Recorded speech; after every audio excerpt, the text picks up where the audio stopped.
હાલ સુરતના એમ્બ્રોઇડરી મશીનને લઈને ખૂબ જ દુઃખદ સમાચાર સામે આવી રહ્યા છે। સુરતના કતારગામ વિસ્તારમાં થોડા દિવસો અગાઉ એમ્બ્રોઇડરી મશીનમાં માથું ફસાઈ જતા ફાયરના જવાનોએ મહામહેનતે કારીગરને બહાર કાઢી સારવાર અર્થે ખસેડ્યો હતો। જો કે તેનું સારવાર દરમિયાન મોત થયું હતું ને આ ઘટના ઘટી ત્યારે કારીગરના મોતને આકસ્મિક મોત સમજવામાં આવતું હતું। જો કે પોલીસ તપાસમાં કારીગરના મોતના જે નવો ઘટસ્ફોટ થયો છે। કારીગરનું મોત આકસ્મિક ઘટનાને કારણે નહીં પણ સાથી કર્મીએ ગળું દબાવવાના કારણે થયું છે અને અત્રે ઉલ્લેખનીય છે કે મૃતક અને આરોપી બંને વચ્ચે સમલૈંગિક સંબંધ હતા। આ સમલૈંગિક સંબંધના વિડીયો ડિલીટ કરવા બાબતે હત્યા કરવામાં આવી હોવાનો ઘટસ્ફોટ થયો છે।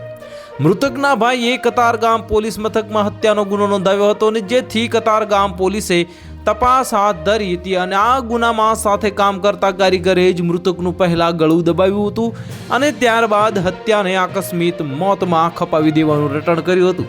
જો કે પોલીસે હત્યાનો ગુનો દાખલ કરી આરોપીની ધરપકડ કરી છે।